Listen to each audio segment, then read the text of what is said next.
this works properly. Dip the apple in the honey, make a bracha loud and clear. I am Eli, this is Live with the Cantors. Have a happy, sweet new year. That's right, I am Eli, and you really are watching Jewish Music Toronto's Live with the Cantors, the show where I chat one-on-one with cantors about their lives and careers. I figured that I'd do something a little Rosh Hashanah related, since I missed doing something in recognition of the month of Elul being here last week. So here we are doing it this week. You can join the live chat and ask questions at any time if you're watching in the YouTube app or directly on the YouTube watch page. I'll read the best questions during the Q&A in the middle of the show. Remember to subscribe while you're here so you don't miss new episodes or videos when they come out. This week's episode is brought to you by early and exclusive access benefits on Patreon. Do you want to see your name in the credits of the show, or for me to give you a direct shout out here on Live with the Cantors? Now you can make it happen, because credits and shoutouts are just some of the cool benefits available to JMT's Patreon patrons, and that's on top of the early and exclusive access you get for standard patronage. Check out the benefits available at patreon.com/jewishmusictoronto and choose your favorite benefit tier today. Oh, and if you're a creator, stick around till the end of the show to find out how you can make up to $500. Now, let me introduce you to this week's guest. My guest this week hails from Suffern, New York. He's a graduate of the Hart School of Music, Juilliard School, and JTS, the Jewish Theological Seminary. He's a seasoned educator, having taught at Hart College, JTS, the Hebrew College of Boston, and more. And he is a prolific composer, having composed over 200 original works, including choral and symphonic pieces, oratorios, and more. He has toured extensively, performing at Carnegie Hall, the Kennedy Center, and the Lincoln Center, among many, many others, and as a regular participant in the North American Jewish Choral Festival and the Hazamir National Jewish High School Choral Festival, for which he acted as music director. Since 2012, he has been the senior cantor at Temple Sinai Congregation of Toronto. Joining me today is cantor Charles Osborne. Thank you for coming on. Oh, you're very, very welcome. Actually, it was a pleasure for me to hear you sing. So, kind of a turn on its head here, right? So a little bit. I'll talk, you sing. How about that? I don't know how much more singing I'm going to be doing today, but if anybody wants to check out some of the older JMT videos, you can check it out there. Let's dive in. As I noted a few moments ago, you're from New York State. Your hometown of Suffern is just off the New York-New Jersey line? That is entirely correct. Exit 15 off the thruway, yes. You were born in 1950? 1949. 1949. Yeah. So my dates may be a little bit off by about a half a year somewhere else in the show. As of the 2010 census, Suffern's population was calculated at just below 11,000. Is it fair to say that you grew up in small-town America? I grew up in small-town America. Interestingly enough, 30 miles from downtown New York, but the area where I grew up was very historic. A lot of Revolutionary War and Civil War history in that area. So it was a small town. It remains a small town primarily because the village limits are limited. It's a small footprint of territory, but it's also surrounded by parkland. It's part of Rockland County, correct, is that right? The smallest, geographically the smallest county in the state of New York. Just for the heck of it, I looked up a comparison between Rockland County and Toronto, and that's, wow, it's a pretty big difference. You might say that. Yeah. What was the town like in those days? Oh my goodness! It owed more to being upstate than being downstate. It was the movie theater still has a working Wurlitzer organ in it. We had annual 4th of July parade and fireworks, that kind of a feel to it, yeah. And a lot of school spirit with the various teams, and a very good band, I have to say. I was in one of the best bands in New York State with the top rating. But it was definitely a hometown kind of a feel to it, yeah. Moving on to yourself, you've previously described yourself as having not been raised as a Jew. Can you describe your upbringing? This is a long story.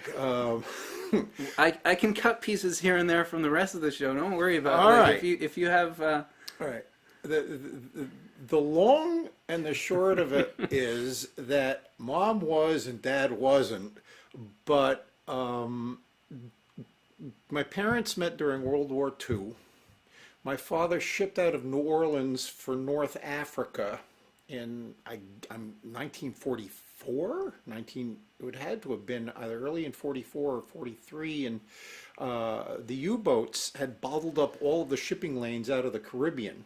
And so he bobbed around in the Gulf of Mexico for a month, and then they changed his orders, and he was stationed in San Juan, and they were processing the officers on the ship when the head of the office stood up and said, "Girls, I just want to let you know that of all of these officers here, Lieutenant Osborne is the only one that's not married." All right, that was my mother. And yeah, they were married there. My mother's family. Now this is insane. My mother's father's family sailed with Ponce de Leon in 1508. your families are survivors of the Spanish Inquisition. They are indeed. His side of the family were conversos.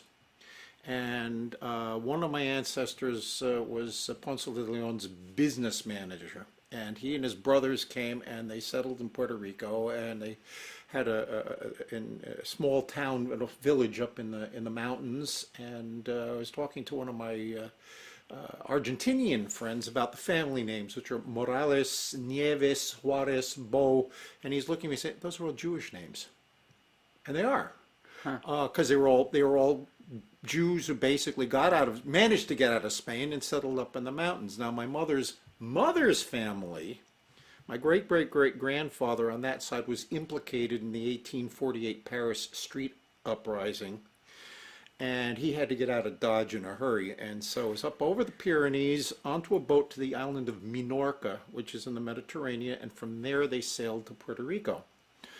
And two things happened in the middle of the Atlantic Ocean. My great-great-grandfather was born, and the family name was changed to Nieves from Arnaud. And Arnaud is a variation on Aronson.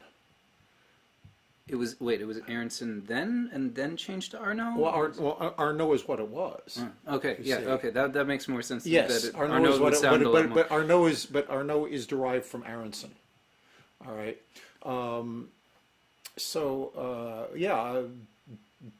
It's my mother's family is Jewish on that side, but it was not something that was publicized, shall we say. Even in your younger years. Even in my younger years. So when I announced that I was converting to Judaism, all of this came out, and holy moly, that's kind of a shocker. I mean, technically, no, I didn't have to. It's more of a cover your bases kind of situation. I think so. Nobody can question anything.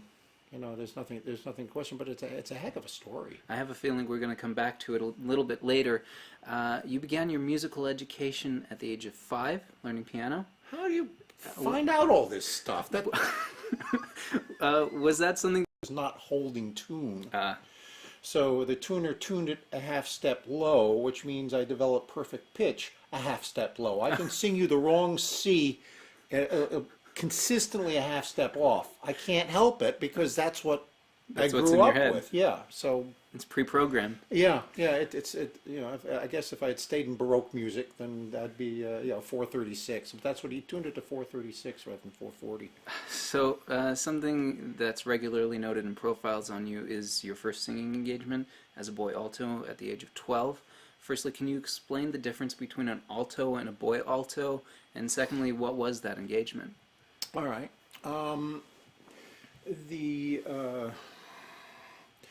Generally speaking, a boy who is singing in what would normally considered to be the female range is called a treble. Mm-hmm. All right, so I was a treble, but in the low end of the treble, so that when my voice changed, it went from about there to there. And I had a friend named Jan Opelach, who sang the high treble solos. He was the soloist at the Cathedral Church of St. John the Divine in New York. And he used to sing up here. And when his voice changed, it went from here to there. You talk about bassa, we figured that his voice, he had stretched his vocal cords so much singing the high stuff as a boy that it just, when puberty hit, it just dropped right to the basement. Wow. Yeah, he was doing lead roles at the City Opera for a number of years. A wonderful singer. But that's basically it. The first job, oh my goodness, I was Frank, my older brother, was asked to sing some music at a local church for Christmas, and I kind of decided to volunteer myself to come along, and so I did, and I was actually paid for the privilege, and that was it. This is well before any of the conversion stuff, I would assume. Well, 12, yeah, I would say so. Yeah. I mean, but then again, I mean, how long have I been singing professionally now? It's a 55, 57 years, something like that. It's ridiculous, you know? Would it be much of an assumption to say that at that point you had developed an obsession with music? Well, you could say that. However, I'll tell you what cemented it. What cemented it was listening to my cousin Justino Diaz singing at the Metropolitan Opera on the radio. And This is on your mother's side, I assume. very much so, yes. Yeah, his mother and my mother were first cousins, so technically he's my second cousin. Okay. But he was fine. I call my third cousins my cousins, so whatever. Yeah, but he was selected to be one of the stars with Leontine Price at the opening of the new Metropolitan Opera House. Well, and so naturally I was going to sing at the Met just like my cousin. And it didn't quite work out that way, but thing is that if you keep working towards a goal, all right, even if you have to continually change goals, you know, eventually you end up someplace. Well, I've ended up someplace, and it's not a bad place, I got to tell you. So. Yeah, that was kind of it. I was sold on this. I went to the Hart School of Music in Hartford, Connecticut, West Hartford, Connecticut, and my voice teacher there was Cantor Arthur Corrett, past president of the Cantors Assembly, 40 years the cantor at Emmanuel Synagogue, actually the synagogue he grew up in. And we're having a lesson one day, and he sits back and says, you know, yeah, everything was, you know, you'd make a good cantor. And that stuck. That stuck with me. And How old were you at the time? I was in college, 19, Oh, okay. 20. Yeah, all right. 10 years later, I went to my first Cantors Assembly convention at Grossinger's Hotel, Zichrono Livracha. And he's in the lobby. This is after one of the evening concerts. He's in the lobby kibitzing with some of his friends. And he sees me and he goes, the first thing I was, Charles, what are you doing here? And then the second thing out of his mouth, what happened to your hair? Lovely, huh? I met some great personalities. David Bagley of blessed memory, one of the giants of the cantorate here in town. And of course, Louis Danto,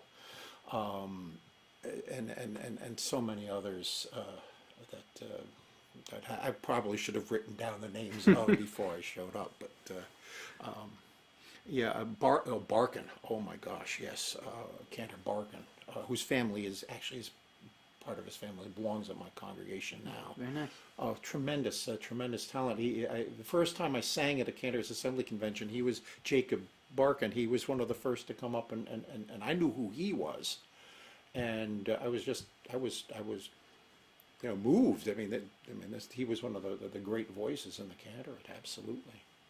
So you mentioned Hart College, where you went after high school.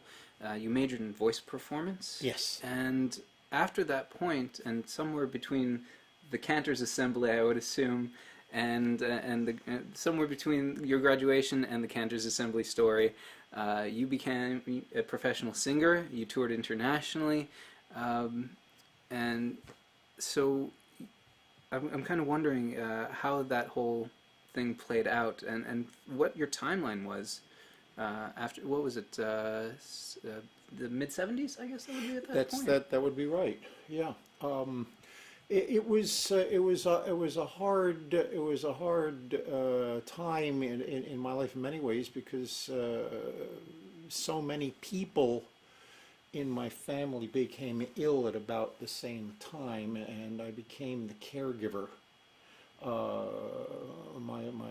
And this is at your mid-20s. This is my mid-20s.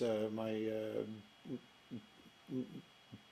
son became very ill. My father became very ill. Both of my brothers had significant health problems.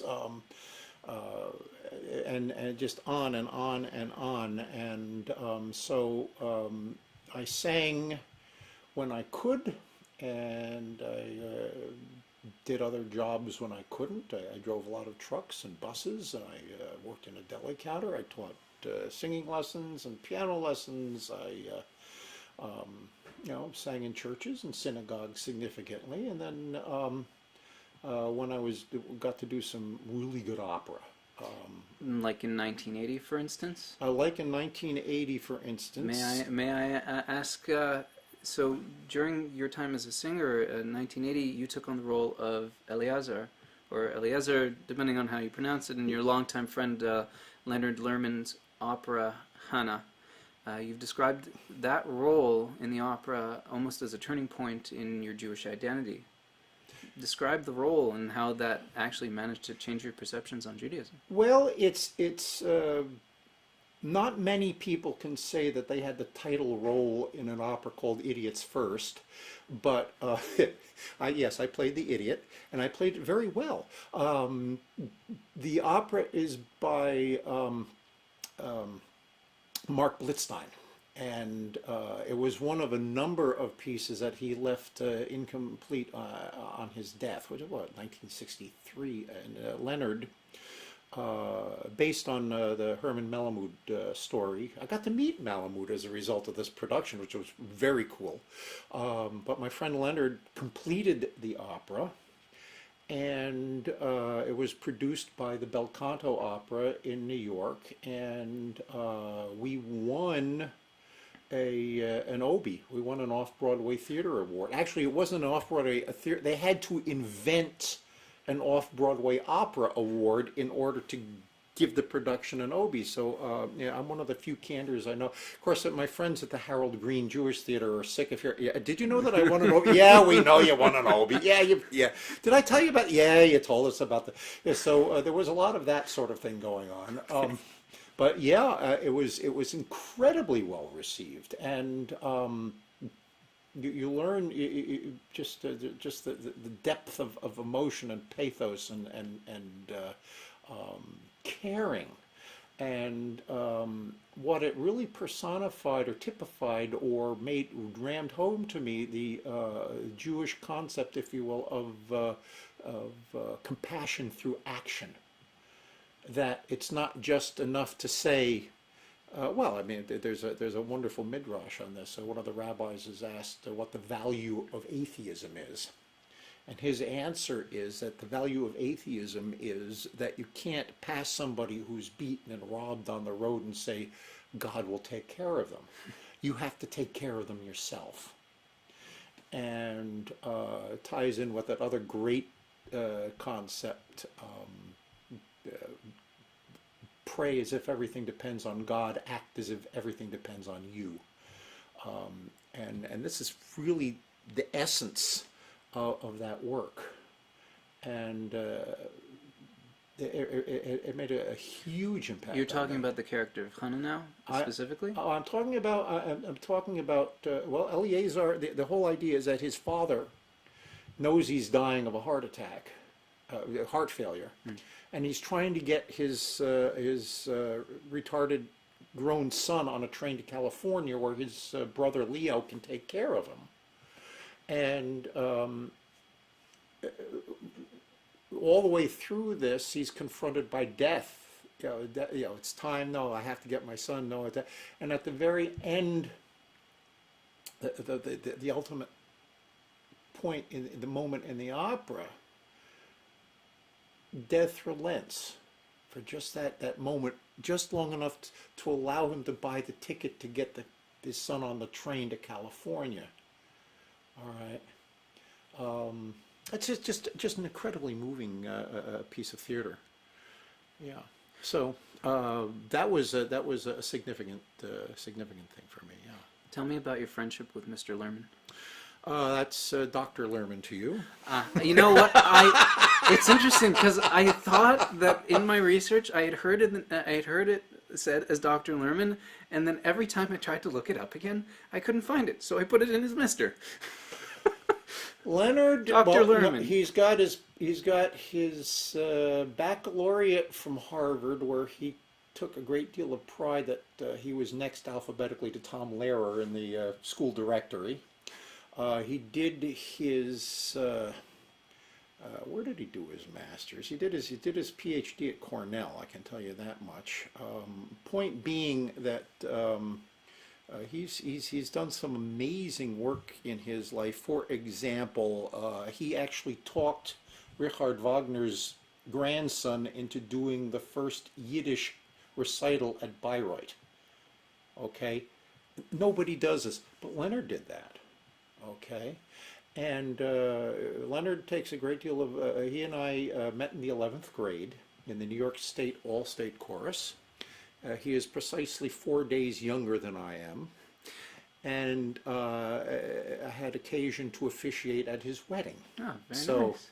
It was. Yeah, we've been pretty close for a long time. In 1983, at the age of 33, 33, 33. You embarked on your journey at JTS, which eventually led to you graduating with honors in both musical composition and conducting. You were taught by two major American composers, Hugo Weisgall and Miriam Gideon, who you credit with helping you discover your passion for composition. How did they bring that part of you to life? Miriam, first of all, she would be so happy to hear you refer to her as an American composer as opposed to an American woman composer. She hated that. She hated that. And so deserving. What a wonderful, wonderful composer, wonderful woman she was. But instead of looking at a sheet of composition, blank music paper, as something to fill with rules, the intervals and whatnot, it's like you're creating your own little universe within a universe, and you can put in anything you want. All right, it doesn't, whatever you want. If you want it, just write it down, and if you don't like it, erase it and change it. And she allowed me to give myself permission to do just that. I didn't have to, I could just do it, and nobody was going to say, and by happy coincidence, people seem to like my music. So this is a good thing, and I haven't stopped since. The following that, I did a private graduate level tutorial with Dr. Weisgall, who looks at me one day and says, "Why don't you write tonal music?" Can you explain tonal music just for a second? Yes, tonal music is music that makes sense as opposed to atonal music, which is music that like that. That kind of sums it up. That's the technical term. Fingernails on the blackboard. No, there are certain laws of physics that dictate that certain notes are going to work better with certain other notes. Or more compatibly, if you will, and that there are a certain combination of notes that are less compatible, maybe a little bit more jarring, that kind of thing. But I think he understood on some level that if I was writing synagogue music, there was a pretty good chance that people would be more happy with tonal music. That is to say, music that had like a melody and recognizable harmonies rather than that kind of thing. So so I wrote a lot of stuff, and then I started writing more tonal stuff, and I've been writing ever since. In what other ways did your time at JTS influence you personally and professionally? Well, I worked with some wonderful people. I studied conducting with Matthew Lazar, who is The head of the Zamir Choral. That is correct. The whole foundation, actually. Correct. He runs. He is the founder and director of the Zamir Choral Foundation, and I studied. Oh my goodness, Chazanut. Well, Henry Rosenblum was one of my instructors. I was one of the last students of David Kuzovitsky. And oh, did I love that man. And I was at the North American Jewish Choral Festival last month, and Just this past month. just this last July in Stamford, Connecticut, and nice. one of the members of the Zamir Chorale, I went up and introduced myself, and it turned out that she was David Kuzovitsky's granddaughter. Which I Time flies, eh? Yeah, I'll say. Oh my goodness gracious. And just a wonderful faculty. I took no fewer than 3 courses with Professor Fritz Rothschild, who was just, well, needless to say, somebody I found absolutely fascinating, but. I don't want to. I mean, it's just so many wonderful Can we move people. on, perhaps, to your time after JTS then? Yes. 1987, you graduate from JTS, and you were hired on as the cantor at Temple Emmanuel in Newton Center, Massachusetts, just a stone's throw from Boston. You went from international performer to student, truck driver, and all of the other things, to cantor in the largest conservative congregation in New England region. Was that a daunting prospect, or did you feel fully prepared to take on that challenge? Well, the late executive vice president of the Rabbinical Assembly, Wolf Kellerman, asked me about at that time, so how does it feel to start at the top? And yeah, I was there for 19 years. And I worked very hard. I accomplished a great deal. I founded, well, this is actually kind of a cool thing, because what I did was I had a teen choir at my congregation. And that was the Colorina? I had a teen choir there, Temple Sinai Teen Choir. Then I had a teen choir at Prosdor at the Hebrew College high school level. And then I would combine them because I'd basically work on the same repertoire. And that became Kol Rina. And eventually that became the basis for Hazimir Boston. All right. And yeah, at one time I had 75 kids in that chorus. It was a wonderful experience. I taught klezmer both in the Hebrew school at the temple and at the Prosdor. We had an actual course, adult choir, a lot of really interesting programming. It was a lot of work, but I got a lot done. Unfortunately, our parting was not amicable, but it was. I still have many friends in that community, and I take a certain and pride in what I was able to accomplish. If it's all right with you, we'll come back to your resignation from the show a little bit later. But I do want to ask you about some of your work with the Zamir Choral Foundation. In 1992, you were one of the special guest artists to perform at Carnegie Hall with the National Jewish Chorale in commemoration of the 25th anniversary of the reunification of Yerushalayim. Other special guest chazanim included Alberto Mizrahi and Lisa Hest, and both Theodore Bickel and Elie Wiesel performed as well. So tell me about that night, that evening, that event. Oh my goodness gracious. First of all, the most amazing thing. In 1938, Theodore Bickel was on a ship to Palestine as a teenager. I mean, basically Mandatory like Palestine.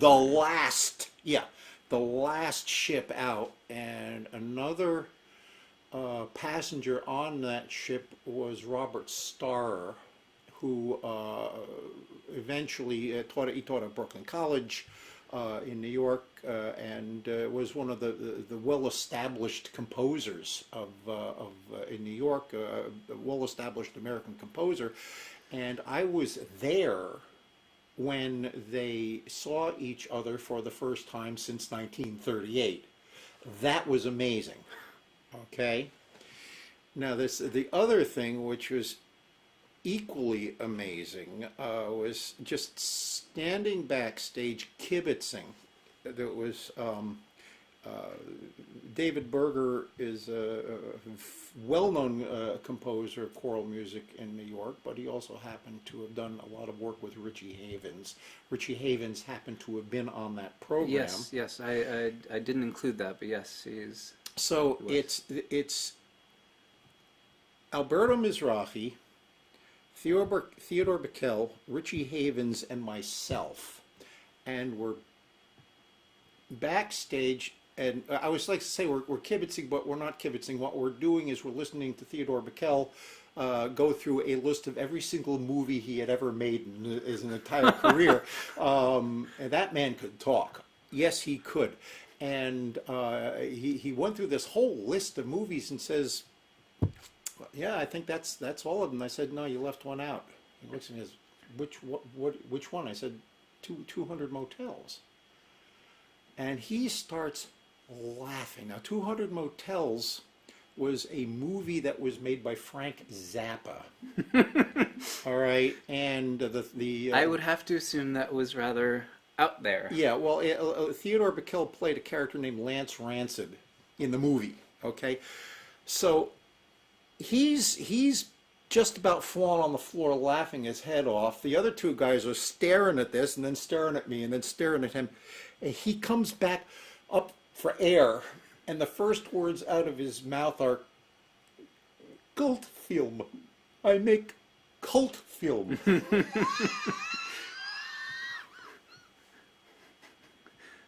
What's wrong with that? It was just a tremendous moment. It was just a tremendous moment. It was only recently. Those things come back though. Like when you say cult film, that kind of thing really comes back afterwards. Often for the performers, the people in it, like in a big way. It ends up being like conventions and all these other kind of things. Bickel though, it would seem, kind of was able to get past that anyway.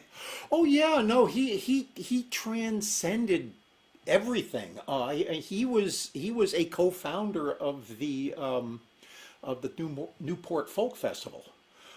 There's this incredible story about I guess it was 1968 when was, or I forget the year now, maybe 65, 64, I forget now. But it was the year, very controversial, when Bob Dylan showed up with electric guitars. And it was a big deal in those days. Yeah, and oh, what's his name? He had the sloop Clearwater, the folk fellow. What was his name? The Greenwich Village. Oh boy. It doesn't matter. Point is that the founder of the thing wanted to take an axe to the electrical cable, and it was Bichello who stopped him, and he said, "Listen to them. Listen to them. The passion, the anchor. It's us 20 years ago, Pete Seeger." He stops Pete Seeger from pulling the plug on the performance. He says these are us 20 years ago. You have to let them make their music, all right. And it was Bickel who was able to allow that to happen. That ends up being a very big move. I would say. Yeah, but the thing was, is there's so many incredible moments that he was there. You know, I think in folk music, especially protest music, he doesn't get his due necessarily because he wasn't a singer-songwriter per se. He was a singer. I mean, certainly he was a singer. He was an actor. He was his folk recordings are still legendary. But in term, he starred in The Sound of Music. I mean, they wrote Edelweiss for him. He took a tremendous amount of pride that after the New Haven show, when they were had the show on the road before they went to Boston, that Rodgers and Hammerstein were so impressed by his performance that they wrote Edelweiss for him. Who does this? Okay, but he took tremendous pride in that. That was something that was very important to him. So let's fast forward to 4 years after that. You were invited once again, along with a handful of other chazanim, to perform at the chorale for the Jerusalem 3000 event, marking 3,000 years of Yerushalayim being the eternal capital of the Jewish people. So what was that event like? But in short, maybe this time, because a little bit, yeah. We're going to have to jump to something else. No, Chazan Solomon Mendelssohn was, again, a past president of the Cantors Assembly, but somebody who was known for his ability to organize events, and he was pretty much the one who was going to organize the 3,000th year of the Jerusalem as the capital city of the Jews. And he asked me to write, I might have a different event now, but are you talking about the Carnegie Hall event, or are you talking about the... You know what, I can't remember where that one was, and looking it up, it almost doesn't matter. Take too much time. I'll talk about something fascinating, and if it's wrong, we'll come back and fix it. But Saul asked me to write a theme song for the Cantors Assembly Convention in 1996, which was in Jerusalem. Well, I do absolutely want to get to that one as well. So let's go back to Carnegie Hall then. Okay. All right. That was the concert where Elie Wiesel conduct Chaim Alexander's So I think that was the 92 event, actually, the one we were just speaking about just before, yeah. May have been. He was apparently, as a teenager, was a choral conductor in Europe, and Monty Lazar gave him the privilege of conducting 300 voices on the stage of Carnegie Hall, and I was in the front of the first balcony, so I'm watching all of this unfold. He was a wonderful man, but he was a terrible conductor. And I like to say... he loved his music, I understand that. Yeah. I've read that about him, but I never knew he conducted, so this explains what I was thinking as I was trying to look that up. Yeah, I have to tell you, if you don't believe in miracles, you should have been there, because at that moment there were no atheists on the stage of Carnegie Hall because they couldn't follow a blessed thing he was doing. And I'm listening very carefully to this. It held together. It was an actual performance of the actual piece. It was amazing. It was an amazing accomplishment that everybody actually managed to finish at the same time. So we're getting late into the show, but we still have the Q&A. Before we open up for the Q&A, I want to take a short break from talking about your shul career and those performances, specifically focusing on your composition work instead. I mentioned it before, you've written over 200 original works. What drives you to continue composing? And Don't say it's the don't say it's just the people commissioning the works. No, I'm gonna make a flat statement, which is that if I ever decided that I was going to write Jewish music to make money, I would never have written a note. I guess some people do. You know, I've made some money writing Jewish music, but that's certainly not why I do it. It's because that's what I love, and of course I write a lot of things for my own choirs. But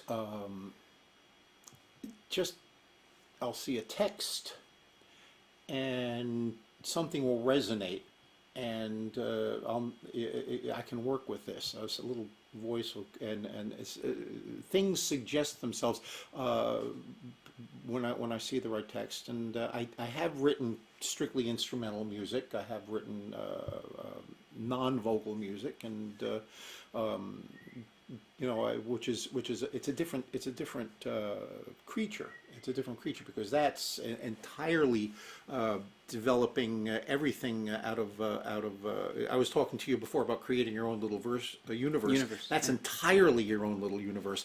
When you're working with a text, you're interjecting somebody else's little universe, and there are just some texts that are too beautiful not to put to music. The most audacious thing I think I ever did was the first big oratorio, which was Souls on Fire. Perfect, perfect. Okay, so before I ask my next question, I'll make a quick note to you guys out there. Save your puzzled looks for this next question. Are you a fan of Star Trek? Why, yes, as a matter of fact, I am. So, now that we've gotten that out of the way, who chose Leonard Nimoy to narrate Souls on Fire, which, by the way, is based on Elie Wiesel's book of the same name? And how did you get him to come on board for the project?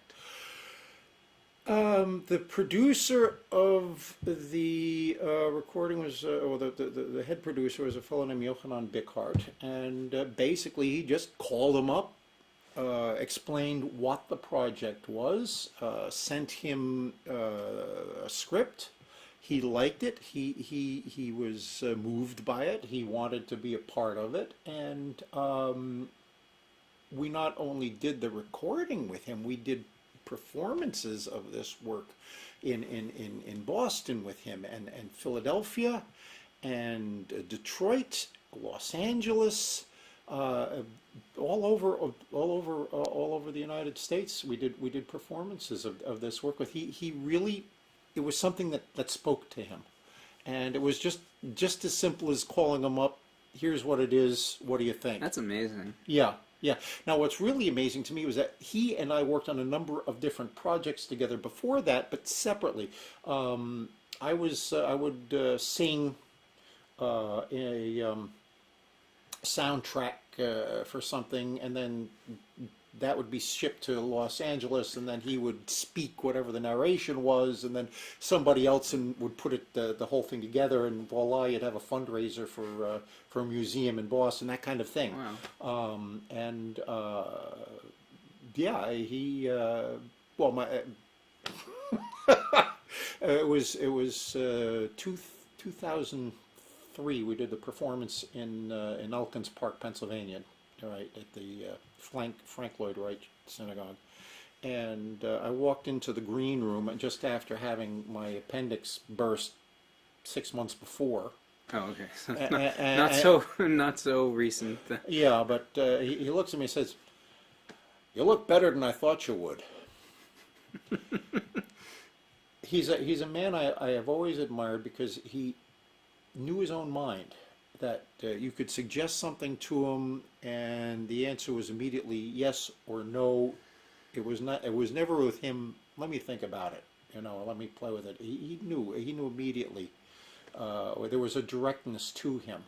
But oh my goodness, when he was in the mood, could that man tell stories? Oh, and he knew everybody.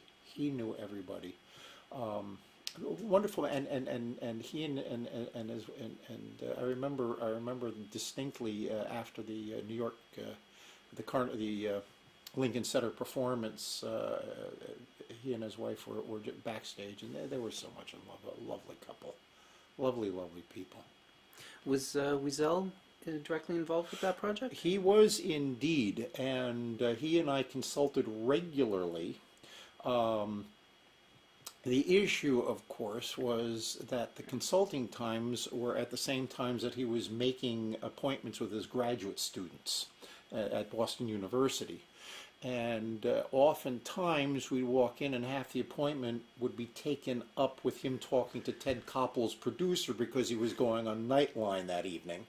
So that we'd end up with half of the time that had been allotted, but he was had a lot of hands-on with that project. That's very cool. And since we brought it up before, and now it's obvious we can't discuss your music without bringing this up. Samachti B'Omrim Li. You wrote it as you were about to say before. I rudely interrupted you. Well, no, as a theme song for the Cantors Assembly Convention in '96 in Yerushalayim. Is it true you only wrote it in a half hour? Yeah. It was maybe 20 minutes, something like that, and.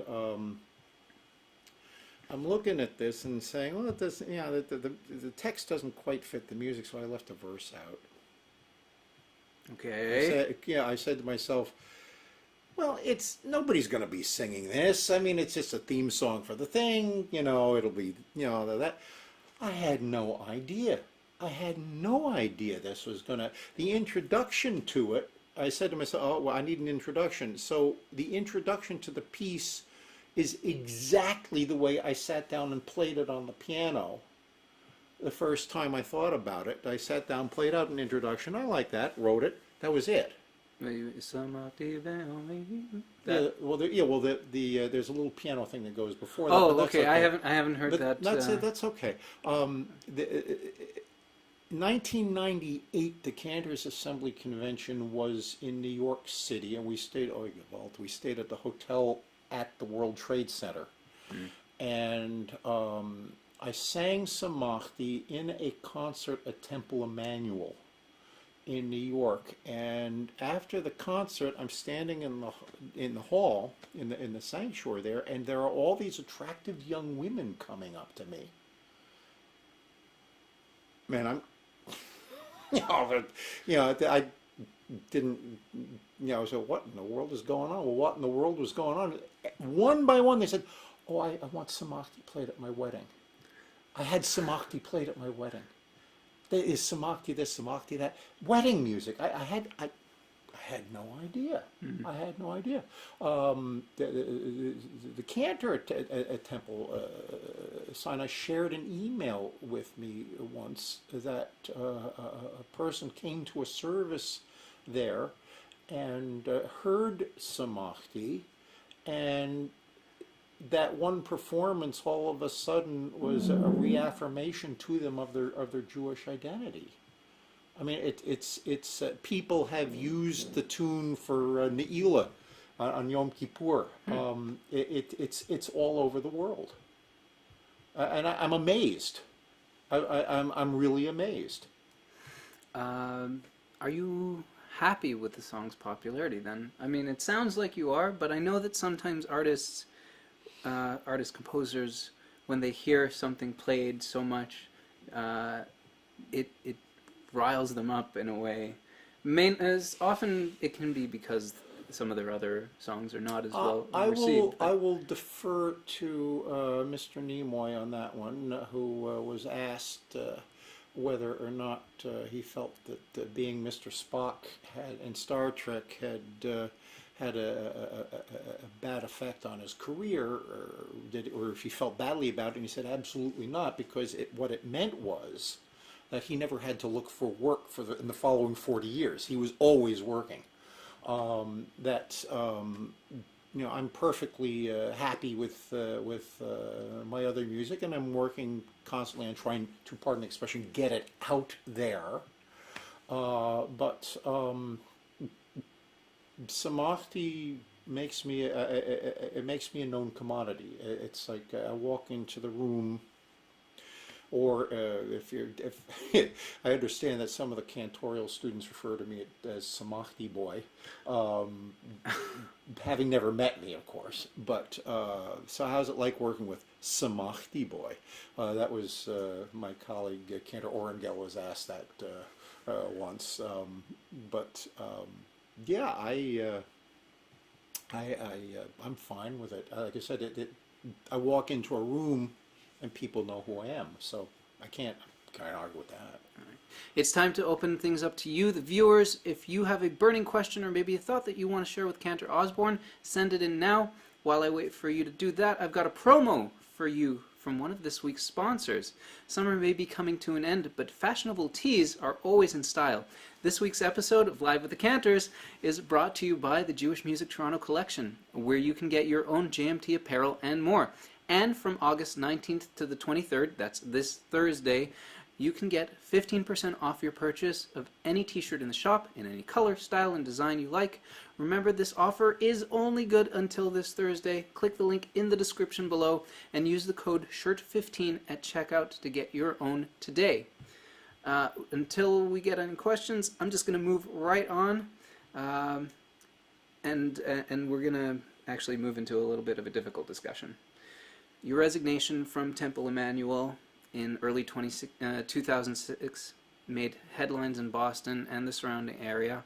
Publications like the Boston Globe claimed that you walked out of a speech given by the Temple's rabbi, which advocated same-sex marriage and involvement in Jewish life within the broader conservative movement, and that you resigned soon after. The Globe later went on record writing that you said that you left the speech because you weren't feeling well, but also that you never returned to Temple Emmanuel. Is there a deeper explanation to this story and your position on same-sex unions in the conservative movement, or is this just a case of manufactured controversy? Well, I would never accuse a former employer of being less than entirely straight and upright and forthright with the facts of the matter. However, I would say by way of good advice to anybody who is in a leadership position in a synagogue, be it a lay person or a rabbi, that if you make a decision that directly affects the clergy of your congregation, that it's probably a good idea to inform the clergy of your congregation of that decision before it's announced to the general public.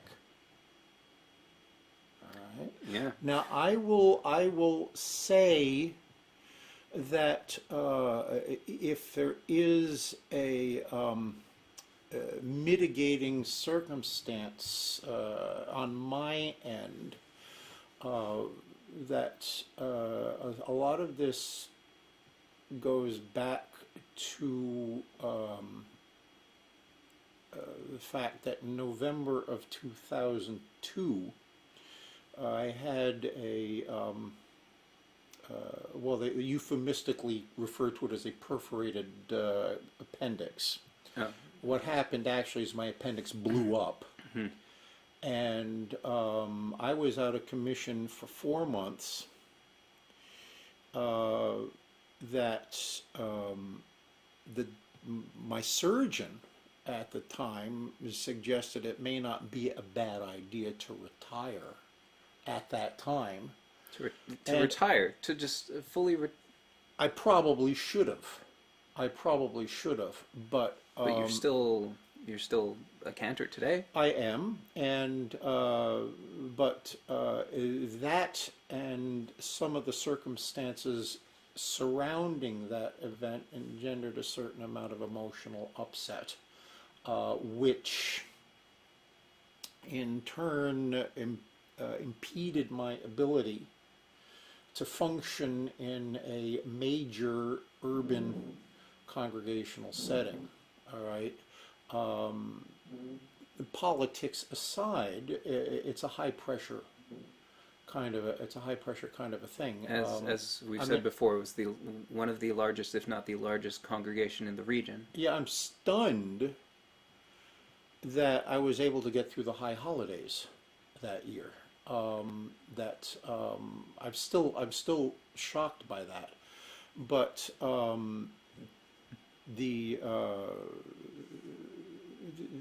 there were a number of issues surrounding that whole business that had nothing to do with gay anything. That it was unfortunate, if you will, that that incident played any part in this at all.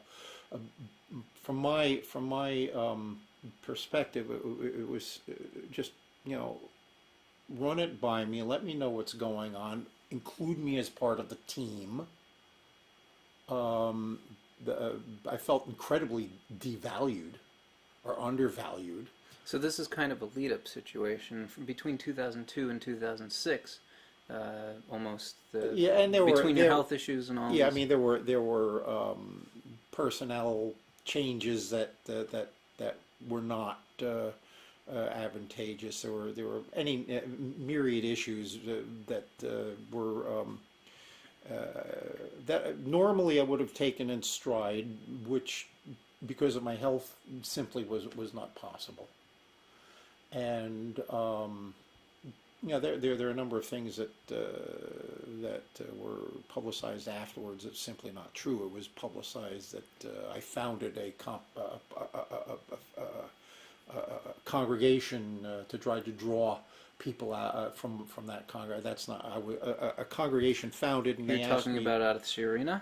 Yeah, Shirina. I didn't found the congregation. They founded themselves and asked me to help out.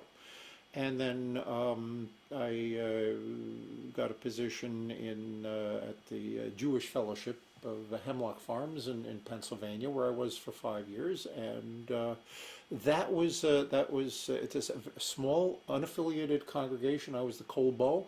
I was the rabbi and the cantor, and spiritual leader, as they called you. A spiritual leader, but also a place to recover, a place to gain some equilibrium. I was thinking, especially now that you mentioned your health situation and everything, being that it was a bit of a small town type of feel again, that probably helped out. That was a part of it. I'll tell you something else. I learned a couple of really important things there. First of all, the congregation, because it's in the Poconos, their busy season is from Passover to Simchas Torah. Sounds about right. Then a lot of the snowbirds go back to Florida, or in that case, that we had a fair number of congregants who wintered in Arizona, or back to New York, or etc. But the point being that when you start your season at Passover and you finish with the holidays, that's much closer to the original agricultural cycle that the Jewish calendar is based on. What we get used to the fact that we're trying to take a calendar which is based on the agricultural cycle and jam it into the academic cycle. Mm-hmm. Okay, where everything, the Jewish calendar just went so much more smoothly when the busy season was supposed to be. I'm going to let you know that we are fine. Okay, that was weird. We had a bit of a glitch there, so something cut out for a little bit, but we're back again fully. And now for those of you who are wondering, glitch is a Yiddish word. Labor Day. So it is. What? Glitch means bug. It's Yiddish. You didn't know this? No. Oh, for crying out loud. Okay, we are we're going up and down in our streaming quality here, so hopefully the show will be able to wrap up the show well enough in the next few minutes. So let's move on to the conversation where, after your 5 years at the Jewish Fellowship, you came here to Toronto. You ended your time there. You made your way up here, taking on the position as senior cantor at Temple Sinai. How was that transition from living in the U.S. for most of your life to living here in Canada? Interesting. It's an interesting transition. There's a comedian, Kathleen Madigan. I know Sure, I've heard of Madigan. her. Yeah, who her joke is Canada is the United States attic. You know it's there, but you forget what's in it. Okay. And a lot of people, they see pictures of Canada, they read Canadian news, they see Canadian shows, and they figure, well, Canada is just like the United States. It sure is not. No, It's absolutely a not. completely different society. This is a society which is much more European in its world outlook. It's a society which takes very seriously its place as a part of the British Commonwealth. It's a society Absolutely, we do. where interpersonal relationships are based on much more of pardon the expression, a foundation of civility. It's not the same thing at all. And you simply can't figure that out until you come up here and spend some quality time living here. Okay? Now, having said that, the transformation that's going on here in Toronto is unbelievable. Transformation in what regard? The fact that you've got so many immigrants coming here from all over the world, that there's a mandate that you're settling 100,000 people a year on the same footprint that everybody else is living on. That you go up to Major Mackenzie, and one side of the street is townhouses, the other side of the street is a wheat field. And knowing that in 5 to 10 years it's going to be built right up to the Green Line, the fact that they're widening the 400 all the way up to Barrie to 5 lanes in either direction. And it's not a New York paradigm. They don't want to imitate New York. I think they're going more for Hong Kong. I think that, or one of a city like that, more of an international feel to it. Just as far as the density of that and trying to find an affordable, comfortable place to live, you are freaking me out right now. Yes, I am, and I will tell you the same thing I tell everybody else. Because Manhattanization was one thing, but Hong Kongization, this is like turning it into even European. Oh my goodness, something else entirely. And I'll tell people, kind of tongue in cheek, that it takes me longer nowadays to get from Toronto to Canada. That you've got the United States, which is one thing. You've got Canada, which is second, and then Toronto. This whole new thing. It's incredibly exciting. It's incredibly exciting, but who knows where this is all going to end up? Do you feel that you found yourself in good company being in such close proximity to cantors like Meisner, Spiro, and Stein? These guys have been friends of mine for a long time, and it's great in the case of Cantor. Meisner, just call them up and go out for an omelet or with Cantor Spiro, a cup of coffee, or at least aspire to a cup of coffee, because he and I are both very busy. But Tibor Kavari is a longtime friend. I hope to have him on the show sometime soon. And he's a very busy guy too. Yes. Yeah, and so many wonderful musicians in this town. Judy Gershon. The Toronto Jewish Chorus, fascinating. I mean, if you know of her as part of Judy and David from the TV series, we've actually spoken about her on episode 2 because my friend David Bernstein has worked directly with her in the Toronto Jewish Chorus, and gotten to hear a bit from her as Judy and David. Yeah. But you don't realize, if that's all that she's got a master's degree from U of T in piano. I mean, she's wonderful super talented. musician. Yeah, and so many others. It's a joy being here. It's a joy working with friends in the Toronto Symphony. So many.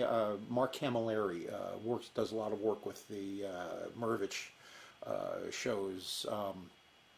Ross Inglis, who wrote a show called "Oh Canada," that they do down in Niagara on the Lake. Sue Pilch, who's Dad Bernie Pilch. These are all people I work with at the synagogue. Bernie Pilch played with the Toronto Symphony. He was played with the CBC. He was one of the fixtures in the and both of her brothers played with Blood, Sweat, and Tears at one That's time. so cool. Yeah, it is. It's amazing.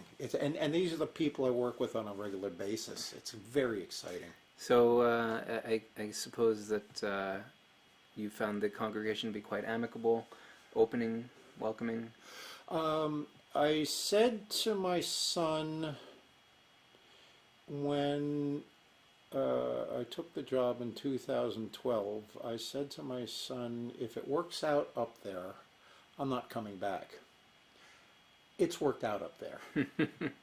And I'm working with a great senior staff, Michael Dolgan and Daniel Michael Berger, my rabbis, Katie Orengel, my cantorial colleague, the only full-time ordained woman cantor in Canada at the moment.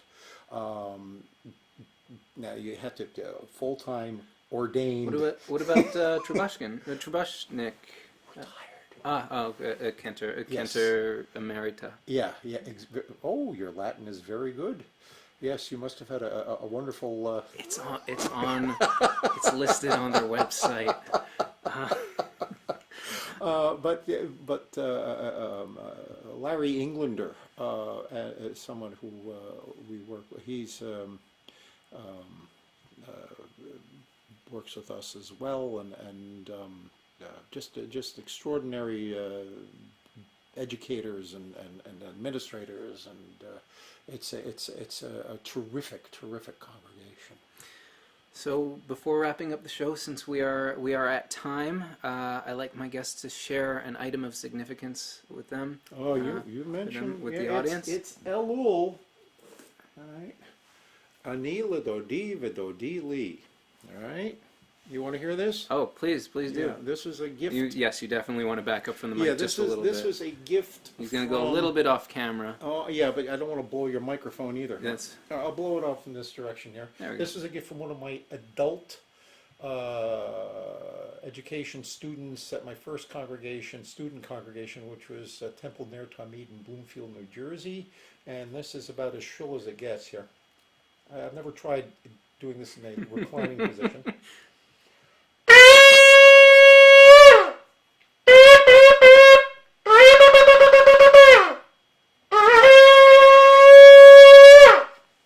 There we go. There you go.